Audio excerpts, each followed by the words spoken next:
Donc, aujourd'hui, on va parler de sous-groupe et morphisme de groupe. On va commencer à faire des mots compliqués. On va faire une preuve. On va faire une preuve dans le truc. Ça tombe bien, ils En ont fait, pas aimé celle d'avant sur les groupes, alors on va en faire une autre. qu'est-ce que t'en sais? On te l'a dit. L'intérêt de faire des sous-groupes, c'est quelque chose de naturel en maths et qu'on va le faire beaucoup de fois. C'est quand on a une structure, donc là on parle des groupes, une structure algébrique, je commence à galérer. Et ben là on va faire. Ah, putain, arrête avec tes quatre. Commence à effacer parce que je vais bientôt écrire. S'il te plaît. Ok. L'intérêt c'est d'avoir une sous-structure, donc ça va être quelque chose de plus petit mais qui va se comporter comme l'objet qui est plus grand. Et l'idée, dans la théorie des groupes, souvent, ça va être de comparer ce petit morceau avec le grand morceau. Il se trouve que dans d'autres structures algébriques, les anneaux en l'occurrence, ça se comporte beaucoup moins bien, mais ça on en parlera quand on fera des anneaux évidemment. Donc l'idée c'est d'avoir déjà sous-groupe. Et enfin, morphisme de groupe, c'est encore mieux, c'est ce qui transforme un groupe en un autre, c'est-à-dire que c'est comme une fonction, voilà, c'est exactement comme une fonction, mais il y a des propriétés super intéressantes à cette fonction, c'est mon feutre. Donc on va essayer d'expliquer ça. Alors, ah putain, j'ai demandé d'effacer. Tu vois, il va très bien. Ouais, c'est cool. En fait, faut qu'il se repose un peu. Mhm. Donc pas en faisant plein de cartes quoi. Donc par exemple on a un groupe G. Bon souvent moi je mets un point et quand on va écrire, des fois on n'écrit même pas le point. C'est-à-dire qu'au lieu d'écrire x.y, je vais juste écrire xy, hein, ça va plus vite. Donc comme si on avait des multiplications, hein, voilà, pas de problème. Mais parfois ça sera l'addition, donc c'est un peu le truc à la con. Bon, qu'est-ce que c'est un sous-groupe? Bah on a quelque chose H qui est plus petit que G. Donc ça c'est un symbole que normalement maintenant vous connaissez, c'est inclus. Il faut quand même qu'il y ait des éléments dedans, sinon ça veut un peu rien dire. Je suis sûr que l'autre il fait le con derrière moi. Ah non. Je vois même pas en plus. Ah non, non, non. non. Et il faut évidemment que l'opération, c'est un point, pardon. Le point qui va de H croix H dans H, qui fait exactement la même chose que G, mais que sur H. Et ben il faut que H avec le point, ce soit un groupe. Bon, ça c'est ce qu'on a envie de définir. Voilà, c'est un groupe, c'est un sous-groupe, c'est plus petit, etc. C'est un groupe. Il se trouve que pour vérifier si quelque chose est un sous-groupe, on a, bon en maths on appelle ça caractérisation, c'est un mot compliqué pour dire, il suffit de tester un truc, et si ça c'est vrai, c'est bon, c'est un sous-groupe. Donc là le test, donc test, ou caractérisation si vous voulez, H sous-groupe, donc j'écrirai toujours ça parce que j'ai la flemme d'écrire sous-groupe en entier. Hop. H sous-groupe si seulement si H est non vide. Bah déjà c'est mieux. Voilà, il faut quand même qu'il y ait des éléments dedans. Et si on a deux éléments, bah tout simplement un groupe, c'est où on peut faire l'opération inverse. Donc si on a un groupe multiplicatif, comme par exemple les fractions avec la multiplication, et on enlève 0 évidemment pour éviter la preuve, bah c'est un endroit où on peut faire les divisions dans ce cas-là. Donc là, comme je notais que les multiplications... L'élément il faut faire neutre les appartient divisions. à H. Parce que on s'en fout, il suffit de faire x divisé par x, t'as l'élément neutre. Et Parce que l'élément neutre, il appartient toujours à un sous-groupe. oui, Du coup, il est non vide. H x divisé par y. Alors on met pas la division parce que un groupe c'est pas forcément commutatif. On a vu dans les permutations que selon l'ordre de l'opération qu'on faisait, on n'obtenait pas le même résultat. Donc si on veut faire l'inverse, bah faut dire s'il est à droite ou à gauche, donc c'est un peu plus compliqué. Donc là, on n'écrit pas une barre de fraction. Si on écrirait comme ça, bah on sait pas trop si on a fait x et on a multiplié par l'inverse de y comme ça, ou si on a fait x et on a multiplié par l'inverse de y à gauche. Donc on ne sait pas trop ça, donc ça on évite d'écrire les fractions. On écrira comme ça, donc x fois y moins 1 appartient à h. Voilà, ça c'est notre test. C'est un truc un peu compliqué, mais on va faire des exemples hein, pour voir comment ça fonctionne. Exemple. Non, attends, faut effacer ton bordel. Ah, ils non. sont... Ah, mais c'est peut-être pour ça que t'as du mal à écrire une fois qu'on a effacé, parce que c'est imbibé. En fait, ça C'est- efface bien, mais c'est C'est plus Damien, dur à il fait des écrire. blagues. Non, c'est pas une blague. C'était pour nous, Alors. nous aider à effacer. Z. Bon, on va prendre le groupe Z. Je voulais écrire en bleu parce que. il y Oula, avait des 4 si tu mets Z bar, Z bar ça existe. Non, je mets un Z. Je sais que tu veux aller au bar. Est un sous-groupe. Non, non, non, non, non. Quoi. L'opération. Je laisse une place. Ok. C'est du suspense, ça. Est Quel un sous-groupe de Q. Alors, quelle opération? L'opération plus. Déjà parce que Z fois, c'est pas un groupe, donc ça va pas. Sous-groupe. SGRP. Moi, c'est Moi, mes j'ai mis SGRP. GPE, moi. Et bah, tant pis. T'as pas mis de R. Hein, Q plus. Ah, mais t'es fan des points-virgules. Hein. C'est horrible, les points-virgules. Bah, t'es un point-virgule. Bon. Z muni de l'addition, évidemment que c'est un sous-groupe de Q muni de l'addition, puisque Z est bien inclus dans Q. Et si je prends deux nombres entiers et que je fais la soustraction, je vais pas d'un coup trouver une fraction. Hein. Ça va rester un nombre entier, et heureusement. C'est bien un sous-groupe. Ça doit être la même opération. Ouais. Maintenant, on va faire un autre exemple. On va faire les NZ. N, Z.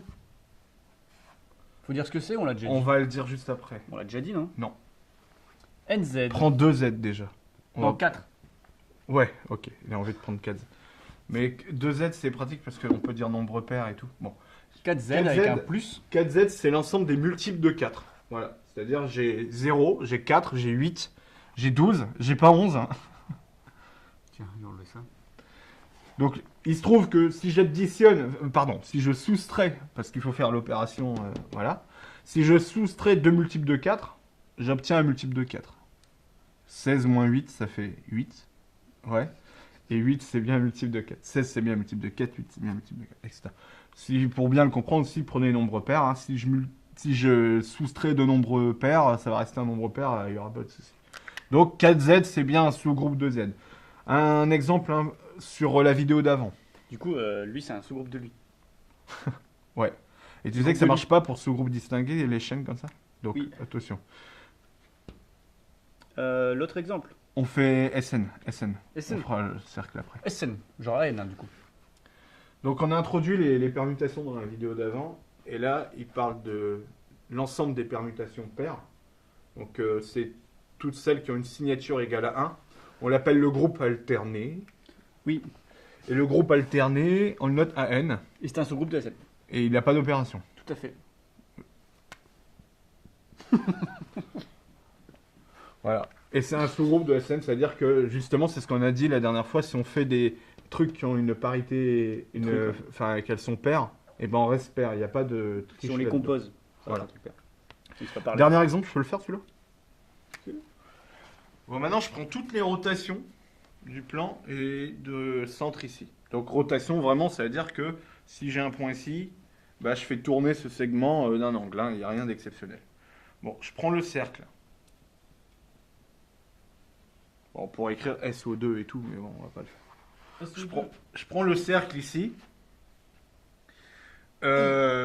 Techniquement, voilà, c'est une représentation de mon groupe. Hein, c'est-à-dire que là, j'ai toutes les rotations. Ce point-là, il peut se balader n'importe où sur le cercle. Donc là, j'ai tous les angles ici possibles.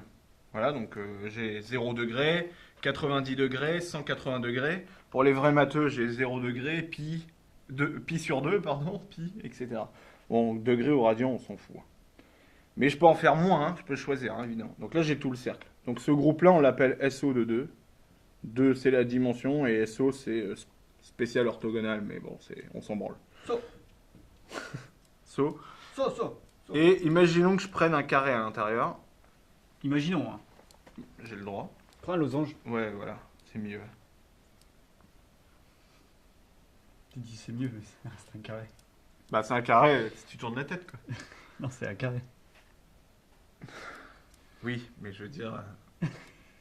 tu le dessinerais pas comme ça, le carré. T'as envie de faire le carré inscrit. Non, bon. Parce que c'est un carré. Ce carré-là, c'est un sous-groupe. Donc là, je sais pas quel nom on peut lui donner. Parce que c'est Z sur 4Z, en fait. Bah, le groupe... On va l'appeler carré. Invariant de carré. Par rotation. On va l'appeler C. C comme carré. Donc, c'est-à-dire que je considère uniquement les rotations qui transforment ce carré en ce carré-là. Donc, c'est-à-dire si je tourne de 10 degrés, là, bah, mon carré, il a un peu bougé. Hop, celle-là, j'ai pas le droit. Non. Par contre, je peux tourner de 90 degrés. Donc, j'ai le droit de tourner de 90, de 180 et de 270 degrés. Petite remarque importante, si je tourne de plus, j'en reviens à 0. On verra que c'est lié à ce groupe-là. Et décidément, tout est magnifique. On verra que c'est relié à ce groupe-là. Non, t'as pas fait des 4 pour ça. Ah si. T'as fait au hasard. C'est moi qui écris un 4 en premier en plus. Non, c'est moi. Donc 0, 90, t'es sûr? Sûr. 80. Ouais. Malheureusement, c'était pas filmé, ça on pourra pas savoir. Donc voilà, donc ça c'est, on va mettre les symboles de degrés, c'est pas des températures. Voilà. Donc le groupe qui préserve le carré, le groupe de rotation qui préserve le carré, c'est un sous-groupe des rotations. Bon, voilà, ok, on s'en fout. C'est pas très C'est un exemple un peu géométrique pour être un peu plus joli. C'est bon, on fait des morves. Des morves. Ouais, vas-y. Des morphismes. On va vers des morphismes. Donc ça, c'est la première notion, c'est la notion de sous-groupe. Alors. Maintenant, on va parler de la transformation. Non, non, efface. Tiens. J'ai effacé à moitié, efface. Maintenant, on va parler c'est des fonctions, comme avant, c'est des applications qui transforment un ensemble en un autre. Mais là, elles vont avoir des propriétés, on dit structurelles, hein, clairement. Et on va leur donner un nom un peu barbare, on va appeler ça morphisme de groupe. Morphisme. Morpheus. Pilule bleue ou la pilule... Morphisme de groupe. C'est bon, c'est bien écrit, Morpheus, y a pas de faute d'orthographe? Cartésien. Morphisme, étymologie, tout ça, tu parles? Tu la connais, toi? Bah, morphisme, ça parle de transformation. Morph. Métamorphe, tout ça. Métamorphe. Mais Putain, oui. me lance pas sur Pokémon. Alors, Il y a un site génial, Métamorphe 6IV, pour aller récupérer on va l'appeler Phi. des Pokémon avec 6IV à fond. Ah ouais, oui, oui, oui. morphisme, on note souvent Phi, parce qu'il y a Phi dans morphisme. Alors, qu'est-ce qui se passe? C'est une fonction déjà. Attends, on va le mettre au-dessus. C'est une fonction qui va d'un groupe G1. dans un G1, dans un autre groupe G2. Donc on a deux groupes. G1 avec une opération qu'on va noter .1. Ah ouais. Et l'autre G2. Et c'est toi qui m'as fait chier en disant c'est pas les mêmes. Bah, c'est toi qui écris Les point deux. 1, point 2. Bon, du coup, là, c'est point 1. Voilà. Et en fait, ça va transformer. Alors là, c'est un peu compliqué, mais il n'y a pas de souci. On va faire des exemples. Ça va être un peu plus clair. Ouais, parce qu'au départ, là, on est dans G1, donc A fois B, ben, c'est dans G1. Ouais, c'est bon, ça existe. Là, on est dans G2, donc C'est c'est plus la même, phi de A fois phi de ouais. B, c'est dans G2. G2, G2. Non, mais l'exemple Ça, c'est, qui c'est- va c'est résoudre la le définition. problème de l'humanité, c'est exponentiel. On peut montrer que si on préserve les opérations, ça se démontre. Et ils le font en terminale avec l'exponentielle, justement. Et que se peut? Attends, avant de faire l'exemple complet. Non. Je fais une remarque avant, en fait. Si ça, c'est vrai, alors ça marche aussi avec ça, avec l'inverse. C'est-à-dire que l'image de l'inverse, c'est l'inverse de l'image. Et l'image de l'élément neutre, c'est l'élément neutre. Bon, ça se démontre, ça se démontre. Ça se démontre, ça se démontre. Ça se démontre facilement. Ça se démontre. Un terminal le fait avec la fonction exponentielle sans L'exponentielle. savoir que c'est un morphisme. Donc Exponentiel. il a juste à enlever le mot exp et remplacer par phi. Et il a sa démonstration-là. Non mais c'est vrai. Ouais, c'est bien. Et les élèves de MPSI, Exponentielle va de- ou de première année de fac, ou de première année de prépa générale, ça, ils ont du mal alors qu'en fait ils le font en terminale. Qu'est-ce que tu fais? Ah, je me suis trompé. Donc la fonction exponentielle, pour ceux qui sont allés en terminale, c'est une fonction qui est très importante en analyse parce qu'elle est liée. Par exemple, c'est cette fonction-là qui apparaît quand un gâteau refroidit ou des trucs comme ça. R, Quand il y a... VR, R+. Ah, c'est moche. Ok, moi j'ai un vrai feutre. Mais Donc, non, c'est le truc R qui efface. muni de LED. Regarde. Mais oui, mais c'est parce que... Ah, mais il faut pas laisser trop de liquide. Faut bien faire ça et voilà. Mais c'est moi qui dis là. R muni de l'addition. J'ai eu un doute. Vers R+. R plus étoile, mec. R plus étoile, mec. De la multiplication. Donc ça, dans votre tête, vite fait, c'est un groupe. En effet, si je divise deux éléments positifs, ça reste positif. Hein. Non, ils écrivent pas exp. Ah, tchut. On va faire les deux. XTP. Si tu veux. Bon, on l'écrit comme ça. D'ailleurs, c'est ce qui se passe avec les puissances de 10. Hein. Ça marche aussi. Tu veux un fois? Ça. Ah, il va un C'est fois. exactement dire. C'est pareil pour la fonction qui a x associé. Bon, allez. Le problème, c'est que c'est pas une fonction réelle. On va la prendre dans z. Qui a k associé 10 puissance k. C'est un morphisme de z plus dans r plus étoile fois. On va pas se faire chier. Pas calculer l'image maintenant. hein. 10 puissance n plus m. Bah, c'est 10 puissance n fois 10 puissance m. C'est exactement ça. Hein. En vrai, on peut Il y a écrire une R logique. étoile ici. Si on veut, ouais, d'accord. Ouais, faut pas que l'ensemble d'arrivée soit exactement. Pas obligé, ouais. Faut Là, pas on que ce est soit pour- surjectif, quoi. Comme pour les fonctions, ouais, voilà. Faut pas que ce soit un épimorphisme. Non, je déconne. Ouais, c'est ça. C'est d'ailleurs, petite parenthèse, J'ai fait une parenthèse. Ah non, je la ferai quand on parlera de noyau. Ok, c'est bon. Bon, vu que c'est surjectif, il y a un inverse, c'est log, on l'écrit pas. Bon, on le dit. Le logarithme aussi, c'est un... Logarithm. Le logarithme, c'est le morphisme inverse. Logarithm. Donc ça va de R plus étoile. Donc là, faut mettre le plus. Donc tu vois, on a bien fait de le mettre. Ah bah oui, bah ouais. Parce que le logarithme est défini que c'est un nombre positif. Hein. J'ai dit quand c'est surjectif. Dans Et R+. injectif. Et pareil, le logarithme. Alors, eux, ils notent ln en fait. Je suis con. Putain. Le ln. Logarithme En fait, quand c'est népérien. bijectif, t'as un morphisme inverse. Le ln de A à B, c'est égal à ln de A, Ah, t'écris de la merde, ce qu'on doit effacer. ln de B. Ouais, et moi, j'arrive pas à écrire, c'est que t'effaces comme un bourrin. Ah, Et pardon. je ferai pas la blague ln de 3. Ok, Bah, c'est bon. fais-le vas-y. pas, si tu veux. Je l'écris quand même. Et sinon, c'est logarithme exponentiel qui sont dans un bar. Qui c'est qui paye? Mais bon, on la connaît toutes. Enfin, tous les matheux qui ont des blagues de merde. Carré. La fonction carré. Alors la fonction carré, je vais la noter carré. Non, non, non. Carré qui va de... Bon, ok. En maths, on a le droit de donner les noms qu'on veut. Bon, quand il y a des noms standards comme exponentiel, logarithme, on essaye d'éviter. Mais quand il n'y a pas de nom, C'est avec la multiplication que c'est un morphisme. T'es sérieux là. Je suis pas en forme aujourd'hui. Ouais, je vois ça. Donc là, c'est bien une fonction qui va des nombres réels dans un nombre réel. Je prends un nombre, je vais au carré. Je peux même dire R+, si je veux. Mais on s'en fout. Et à x, je saisis x au carré. X, Voilà. Ça, c'est la définition.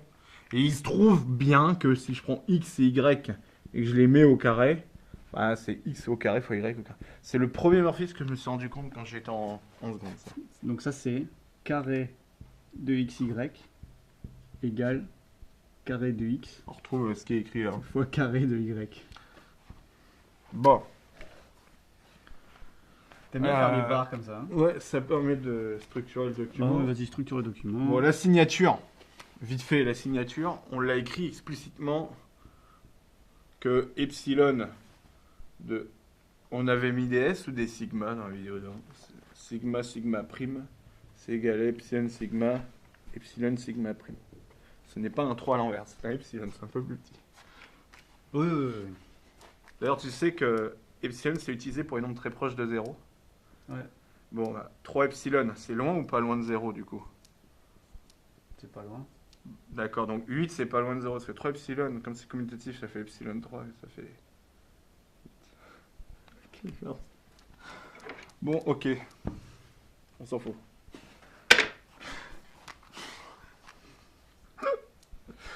Bon, contre-exemple. Un truc qui n'est pas un morphisme. Alors, celui-là d'ailleurs, je veux que vous l'appreniez que c'est pas un morphisme. Je défonce le premier mec qui écrira ça. Il écrira quoi, vas-y? Les identaires remarquables. On suppose que on va le faire dans R. C'est un corps de caractéristiques différentes de 2. Ah ouais, faut que ce soit caractéristique différente de... On verra ça quand on fera les anneaux. A plus B au carré, c'est égal à A au carré plus B au carré plus 2AB. Il y a 2AB là. Là, il y a deux AB là. Donc A plus B au carré, Ça c'est le prof de maths, il est pas c'est content. Hein. différent de A au carré plus B carré. Hein. Enfin, parfois c'est vrai. C'est quand 2 égale 0. Oui, parfois c'est vrai aussi selon A Mais et B. ce deux-là, hein, pas ce deux-là. Moi j'avais du mal. Hein. Morphisme de Frobenius. Donc ça, Ça. c'est faux. Enfin, C'est faux. c'est vrai du coup. Enfin, Non, c'est faux. voilà. Donc c'est ça qu'il faut retenir. Putain de bordel. T'es en train de m'embrouiller. Donc, pas un morphisme. C'est quoi qui est pas un morphisme? C'est La fonction carré, et tu lui as déjà donné un petit nom? carré. Non, t'étais là. De R plus vers ce qu'on veut. Pas morphisme. Bordel. C'est ça qui est pas un morphisme, tu l'as pas dit. Ça, dis-le. Ouais, de R plus dans R plus, c'est pas un morphisme. Voilà, dis que c'est ça qui est pas un morphisme. Adieu. L'application carré de R plus dans R plus n'est pas un morphisme, bordel. Voilà, c'est Il est content. Bon, maintenant, on va faire une des parties les plus difficiles de la vidéo, je pense. On va introduire la notion de noyau. Bon, c'est un mot compliqué pour parler des solutions d'une équation, mais d'une équation issue des morphismes. Tu vas blesser quelqu'un à la fin de la vidéo. On prend un morphisme phi. Donc un morphisme, franchement, tu me pètes un tympan, je te défonce. dans un groupe vers un autre groupe. Voilà, je garde mes notations depuis le début là. Bah le noyau de phi.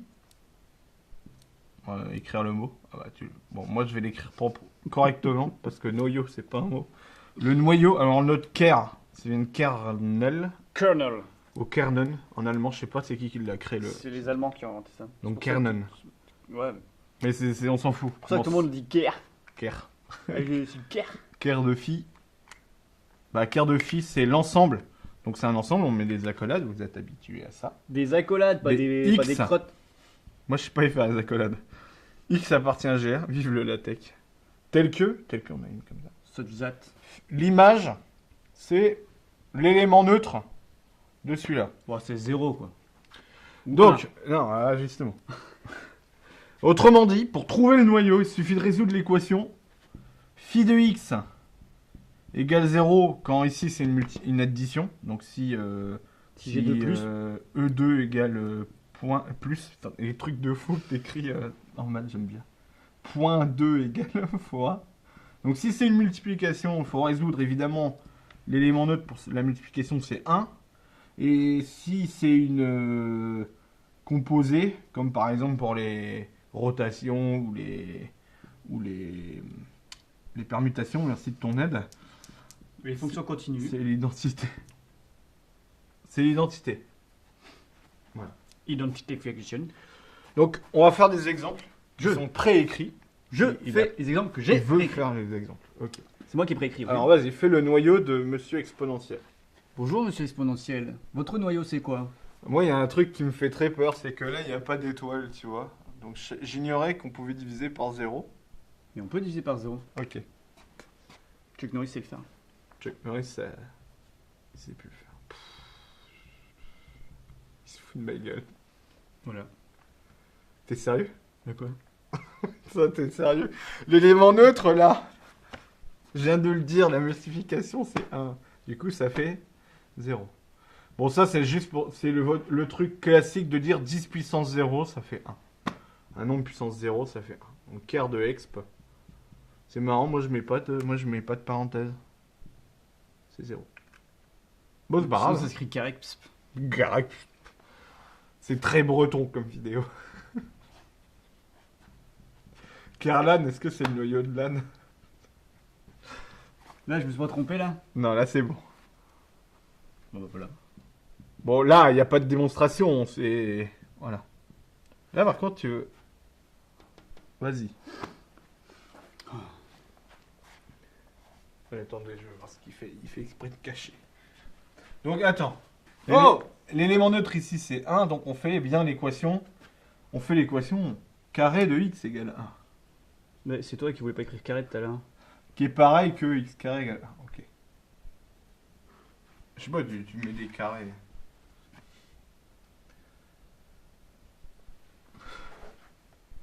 Ouais. Bah j'ai trouvé une solution, c'est bon, je me casse. Salut. Ouais, mais t'as mis une flèche dans l'autre sens, là. Là. Là. Donc, où x égale 1. Bon, pour les trouver, comment on trouve moins 1 et 1? Si on teste tous les nombres. Non, je déconne. Il a même pas effacé mon prime. X carré égale 1. Si vous êtes au collège, c'est x carré moins 1 égale 0. Et ça, c'est une unité remarquable. C'est x moins 1 facteur de x plus 1 égale 0 parce que nous sommes dans un anneau. Et comme le z plus fois est un anneau intègre, x égale 1 ou x égale moins 1. Et si vous n'êtes pas au collège, qu'est-ce que vous faites? C'est une bonne question, ça. Hein tu fais quoi si t'es pas au collège? C'était encore en dessous? Non, c'était au-dessus. Bah, tu résous l'équation. Pareil, en fait. Ouais, c'est bien ce que je vous disais. Sauf tu fais delta. Ah ouais, delta. Non, fais pas delta, on s'en fout. Oh. Attends, je le fais pas, c'est plus long. Vas-y, je le fais. Mais non, fais pas le delta. Moins 4ac, donc c'est 0 au carré. Sinon tu mets sur la forme canonique. Fois Tu peux aussi mettre sur la forme moins canonique. 1. Donc ça fait 4. Je suis trompé quelque part. Bah non, Ça il y a deux solutions. 0 plus ou moins racine de 4 sur 2. T'es content ou... Et donc ça fait 1 ou moins 1. Comment je rallonge bien la vidéo, ça me fait plaisir. Ouais, t'es toujours comme ça, toi. Bon, il se trouve que le noyau, il a un énorme intérêt. Noyau. Ah non, tu m'en as oublié un exemple. Regarde, je vais faire un trait. T'es un grand vilain. C'est quoi l'exemple? Bah, il est écrit là.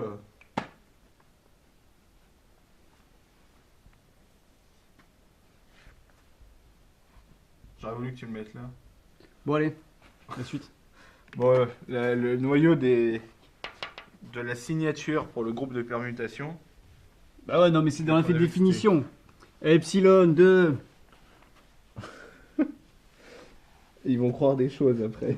Sigma égale 1. Et c'est bien fondé en fait. Si et seulement si sigma signature égale 1. Personne ne peut lire ce que t'as écrit. De toute façon, j'ai écrit une. Une connerie. Non, c'est pas une. C'est vrai. Par contre, j'ai dit X et Une seulement tautologie. Bon, on va faire une preuve qui est ouf, qui dit qu'en fait le noyau il va permettre de caractériser si on est injectif ou pas.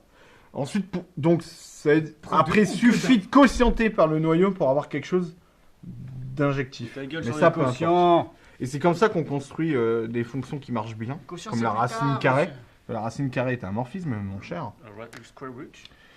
Donc là, gros théorème, non, petite propriété. Gros tas. J'ai perdu du poids, monsieur.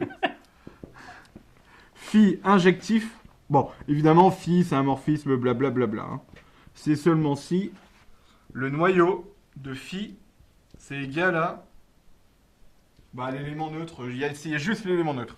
Là, donc, c'est un isomorphisme.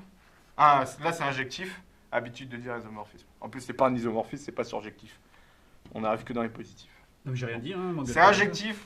C'est injectif. C'est pas injectif, il y en a trop ici. On a trop. Bon, on fait R+. Pourquoi t'as souligné celui-là? Je suis fatigué. R plus étoile. On a un plus là. Voilà. Bon, voilà. Si on avait pris R plus étoile ici, on n'aurait Là. pas le droit au moins 1, on n'aurait que 1. Là, Et bim, Là. c'est injectif. Non, là, là, patate. patate. Patate. On fait la démo. Donc là, c'est difficile. Ah, il y en a une là, tiens. Phi injective. Injective. Injective. Un morphisme. Ok, mais c'est Une une fonction. Si et seulement si son noyau égale à E2, c'est un si et seulement si, c'est-à-dire qu'il faut le démontrer dans les deux sens, c'est comme Si et Pythagore. seulement si E égale S'il y a un MC. trait en rectangle, on a la formule de Pythagore avec les carrés tout dégueulasses. Pythagore. Et si on a les carrés tout dégueulasses, de Pythagore, c'est important parce que Pythagore, c'est le nom de notre vidéo quasiment. Et si on a des carrés tout dégueulasses, et ben alors on a un trait en rectangle. Là c'est pareil, donc je prends un truc injectif, donc je montre d'abord que si j'ai un truc injectif, je vais bien tomber sur le noyau égal E2. Donc là je vais faire toutes les étapes. Donc prenons quelque chose dans le noyau. Comment on montre que ça marche? Ça c'est inclus dans ça, c'est toujours vrai parce que l'image de 2, ça vaut toujours... L'image de... Non, je suis en train de dire de la merde. L'image de E1, c'est E2.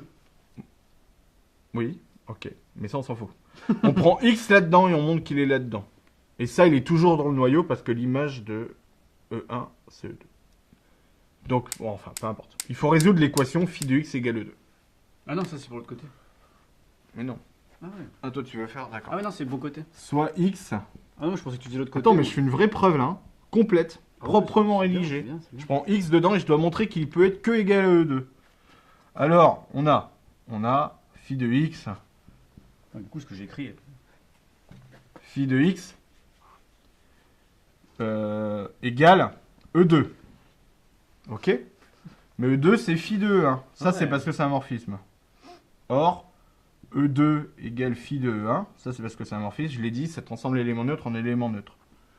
Donc, phi de X égale phi de E1. Et là, boum, c'est injectif. On simplifie des deux côtés par phi. Ok?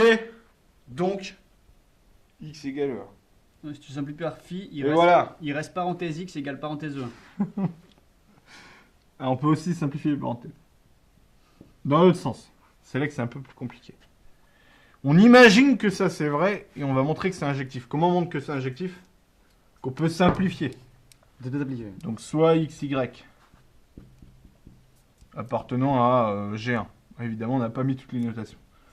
Imaginons que phi de X égale phi de Y.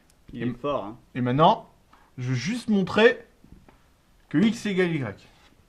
Je suis dans des groupes, on est dans de l'algèbre, on a le droit de faire des opérations. Bah là, on a le droit d'en faire combien d'opérations? On peut en faire qu'une parce qu'on est dans un groupe de merde. Tel que. Voilà. Donc, bah, je vais faire la seule opération que j'ai le droit de faire. On va mettre ça de l'autre côté.